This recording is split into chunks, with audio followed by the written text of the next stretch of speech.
여러분의 교회에선 어떤 내용의 설교가 전해지나요? 주일, 주중, 온라인이나 오프라인 상관없이 비교적 최근에 들은 설교의 주제가 무엇이었는지 기억나세요? 내용을 다 모르더라도 아브라함, 다윗, 예수님 등 누구에 관한 이야기였다는 건 기억나실 거예요.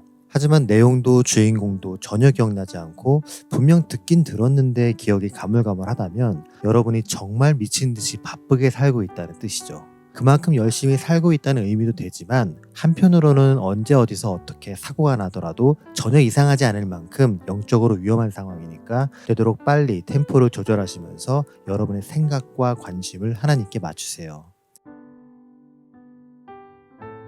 이번에는 뉴스에 대해서 생각해 볼까요? TV나 유튜브 혹은 검색창에서 스쳐 지나간 기사들이 있을 거예요. 클릭하지는 않았더라도 제목을 통해 요즘 벌어지고 있는 일들을 알 수 있죠. 그 중에서도 최근에 많은 조회수와 리플들이 달린 기사들을 몇 개 추려보면 해병대 병사 사망 사건, 묻지마 칼부림 범죄, 마약 관련 범죄, 아파트 부실 건축, 후쿠시마 원전 오염수 방류 등이 있었어요. 아무리 뉴스에 나왔다 하더라도 나와 직접적인 관련이 없다면 먼 나라 이야기 혹은 다른 사람 이야기라고 생각할 수 있어요. 상황과 피해 정도에 따라 잠시 안타까워하고 이런 일이 발생했구나라며 그냥저냥 지나가는 거죠. 해병대 병사 사망 사건은 자녀를 군대에 보낸 부모님이 아니라면 별다른 느낌이 안 올 수 있어요. 묻지마 칼부림 범죄는 누구나 다 피해자가 될 수는 있겠지만 설마 나한테 그런 일이 벌어지겠어? 라며 넘길 수 있고요. 마약 관련 범죄는 내 가족과 주변인들에겐 절대 그런 일들이 벌어질 수 없어. 우린 그 정도로 나쁜 사람들이 아니거든 하면서 외면하죠. 아파트 부실 건축은 여지껏 내가 그런 집 안 걸린 게 다행이고 앞으로도 그런 거 잘 피해가며 살아야지 라고 생각하죠. 끝으로 후쿠시마 원전 오염수 방류는 그것까지 내가 어떻게 하겠어. 나란 일 하는 사람들이 잘 알아서 해야지 라며 덮어두고요. 그래서 그런지 교회와 목회자들도 이런 것들에 대해 아무런 얘기를 안 해요. 극히 일부 목사님들이 이러한 현실 속에서 우리는 어떻게 해야 하는지를 외치지만 스쳐 지나가는 바람처럼 잊혀지죠. 대다수 교회들은 세상은 세상 돌아가는 대로 놔두고 우린 우리대로 하나님 열심히 믿고 예배 열심히 드리고 복을 추구하죠. 심지어 이러한 사회의 문제나 현상에 대해 아무런 언급을 하지 않는 것이 더 성경적이며 경건함을 유지한다 생각하고요. 비겁한 변명입니다. 그런데 정말 그러한 반응과 자세가 성경적이며 경건한 태도일까요? 어쩌면 비판당하지 않기 위해 비판하지 않는다는 점잖아 보이는 태도가 우리로 하여금 나만 피해자가 아니면 된다는 안일함에 취하게 만드는 건 아닐까요? 오늘 두더지가 말하고자 하는 건 누가 잘못했고 누가 책임져야 한다. 그러니까 이렇게 심판하자는 게 아니에요. 오히려 이러한 사건 사고들이 교회 안에서 벌어진 게 아니고 그래서 직접적인 관련이 없어 보여도 무관심하게 넘기지 말자는 거죠. 지금 당장 먹고 사는 문제도 급급하고 내 앞에 닥친 상황도 해결하기 벅찬데 사회 문제까지 관심을 가질 여력이 어디 있냐 생각할 수는 있지만 하나님을 믿는 우리가 움직여야죠. 왜냐하면 종교성을 떠나 누구에게나 적용됨에 있어 문제가 없는 보편적 가치관이 성경에 있기 때문에요. 그리고 우리는 그러한 진리를 먼저 알고 받아들인 책임이 있기 때문이죠. 그렇다면 성경에 담긴 어떤 내용들이 사회현상이나 문제와 연관되거나 혹은 충돌되는지를 살펴보죠.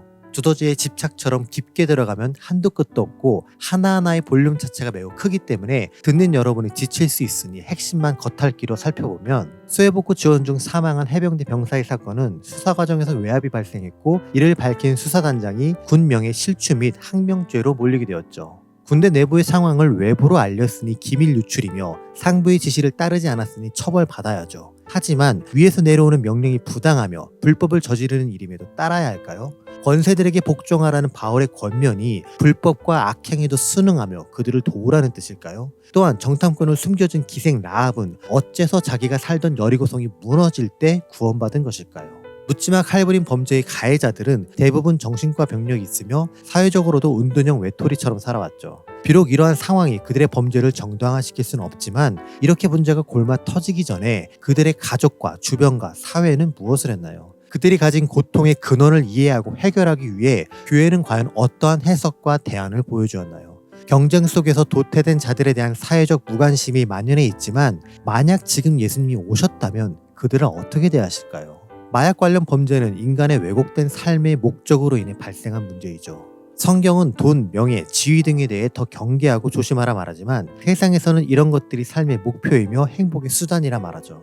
그래서 어떻게든 남들보다 더 많이, 더 크게, 더 높이 올라가려고 바둥거리고요. 선의의 경쟁을 통한 결과가 아니라 수단 방법을 안 가리는 쟁취가 되어 과정보다는 이겼냐 졌냐의 결과만 중요하게 따지죠. 그렇게 이기고 착취해서 재물을 모은 사람들은 그때 느끼는 공허함을 채우기 위해 마약에 손을 대고, 경쟁에서 진 사람들은 그들대로 자신의 비관적 상황에 대한 도피처로서 마약을 찾게 되는 것이죠. 아파트 부실 건축은 사회에 만연한 부정부패의 종합체이죠. 하청에 하청이 반복되고 자재를 극단적으로 줄여가며 이익을 남기는 행위가 이러한 폐단을 만들었죠. 게다가 이렇게 하면 안 된다는 걸 알면서도 다들 그러니까 이번에도 못 본 척 넘겼던 부작용이 이제서야 터진 거죠. 만약 그 전에 이래서는 안 된다는 의식이 있었다면, 또한 감리사들이 자신의 역할에 있어서 죽게 하도 충성스럽게 행동했다면 지금처럼 순살 아파트, 오징어 아파트라는 비난을 듣진 않았겠죠. 그런 의미에서 내 이웃을 반드시 견책하라. 그러면 내가 그에 대하여 죄를 담당하지 아니한다는 말씀이나 경우에 합당한 말은 아로새긴 은쟁반의 금사가라는 말씀이 우리 사회에 주는 참된 의미를 되새겨봐야 하지 않을까요? 끝으로 후쿠시마 원전 오염수의 방류 문제에 관해서는 정말 하고 싶은 말이 많은데 분명 빨간 파와 파란 파가 죽기 살기로 달려들 테니까 지금은 하지 않을게요. 하지만 내년 국회의원 선거 시즌에 맞춰 계획 중이니 이건 그때 가서 다시 다뤄보죠. 그래도 아쉬우니 한마디만 한다면, 어제는 안 됐는데 오늘은 괜찮다고 말하는 정치인들, 자기 주머니 이익에 따라 국민을 개돼지 취급하면서 양심이라고는 개미 눈물 많고는 없는 바로 당신들, 선거 때만 되면 교회에 와서 친기독교적인 정책팔이 하다가 당선되면 우디르급으로 태세 전환하는 당신들, 더럽고 추잡해 보여. 이러한 문제들에 대한 면밀한 분석 없이 주먹구구식으로 뭉뚱그려서 이게 다 하나님을 알지 못한 악한 사람들 때문이라고 말해서는 안 돼요. 하나님은 정말 타락하고 말 안 듣는 니느웨 백성들조차 버리지 않고 그들을 돌이키기 위해 요나를 보내셨으니까요. 또한 전 국민이 충격과 상심이 빠졌는데 회개하라고 준 하나님이 기회라는 식으로 설교해서도 안 되고요. 구약의 야훼나 여호와가 그랬다 하더라도 신약의 예수님은 그보다 더한 사람도 찾아가시고 맞이하셨으니까요.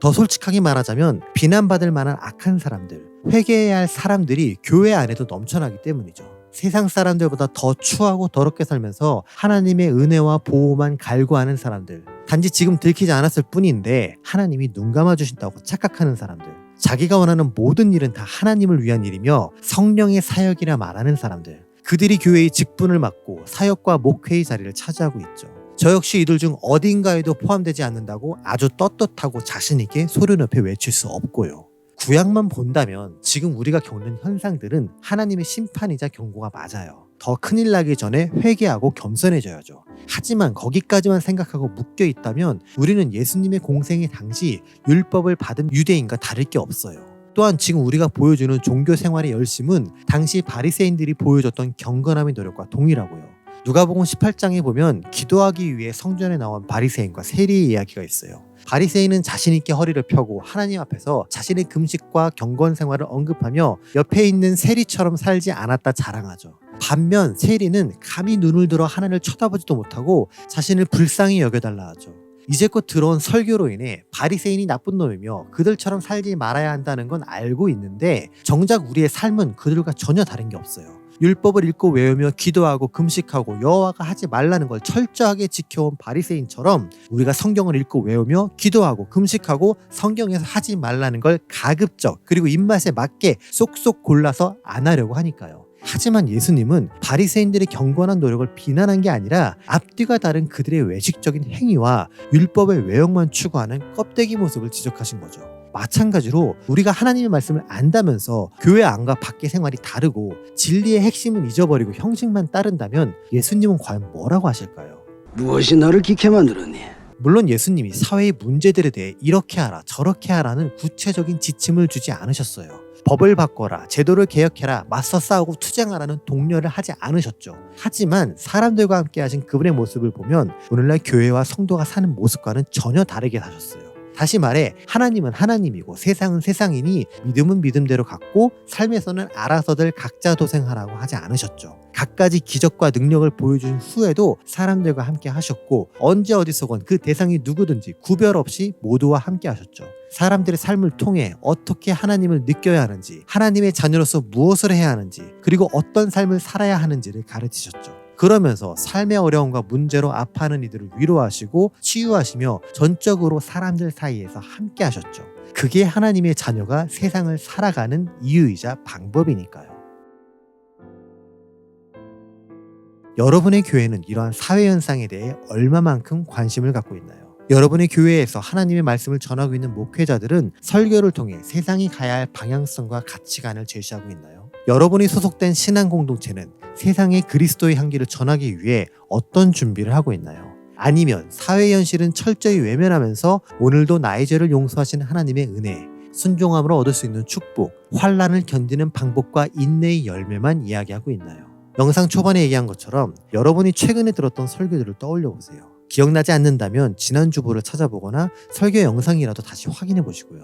지금 찾아보는 수고가 귀찮더라도 여러분의 건강한 영성을 위해 필요해요. 그게 크리스천이 믿음으로 더 나은 사회를 만드는 방법이고 우리의 후손들에게 더 나은 교회와 세상을 전달해주는 과정이니까요.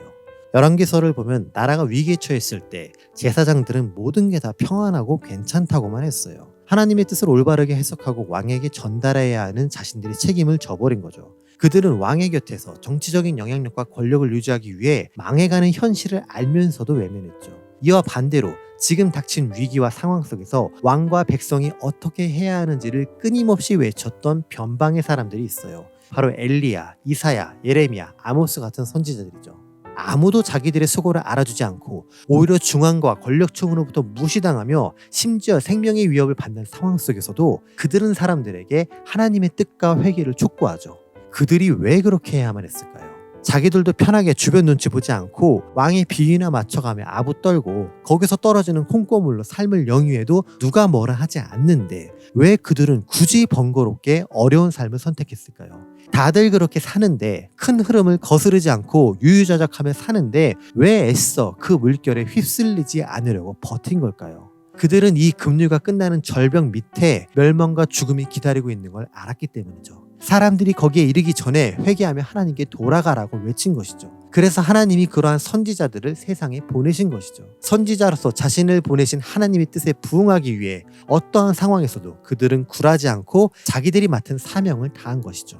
여러분의 교회에 그러한 사명감으로 하나님의 뜻을 전하는 설교자들이 많아지길 바라요. 교인들의 눈치를 보며 그들이 좋아할 만한 은혜, 사랑, 축복만 전하는 생계형 사역자가 아니라 이 상황 속에서 우리가 직면해야 할 하나님의 뜻이 무엇인지, 어떻게 변해야 하는지, 무엇을 해야 하는지를 전하는 담대한 사역자들이 많아지면 좋겠어요. 물론 전문적인 지식이 상대적으로 부족해서 해결책을 제시 못하고 원론적 이야기로 끝날 수도 있어요. 하지만 성경을 더 깊이 연구하는 방법을 아는 사람들이고 그게 말씀 해석의 책무이기 때문에 성경이라는 진리를 통해 세상을 어떻게 보고 이해하고 반응해야 하는지를 늘 고민하는 분들이 많아지면 좋겠어요. 다만 그런 설교를 이제껏 못 들었다고 목회자들이 이런 거에 관심이 없어 보인다고 무조건 그 교회를 떠나지는 마세요. 오히려 목회자들이 한 손에는 신문을 한 손에는 성경을 들고 진리를 기준 삼아 세상을 분별할 수 있도록 요청하세요. 조타실에서 졸고 있는 목회자라는 선장에게 얼른 깨어나 키를 잡으라 알려주세요. 그래야 세상으로부터 다가오는 거친 파도에도 교회라는 배가 방향을 잃지 않을 수 있으니까요. 그렇게 버텨내야지만 우리가 가야 할 본향에 여러분과 교회 공동체 식구들이 안전하게 도착할 수 있으니까요. 오늘 저희 얘기에 공감하고 동의하신다면 여러분들이 교회에 경종을 울려주세요. 여러분이 움직여야 교회가 살고 진리가 왜곡되지 않고 복음이 변질되지 않으니까요. 비록 이러한 움직임이 더디고 작고 힘들어 보이지만 하나님이 다른 누구도 아닌 바로 우리에게 요구하신다면 우리가 움직여야 하지 않을까요?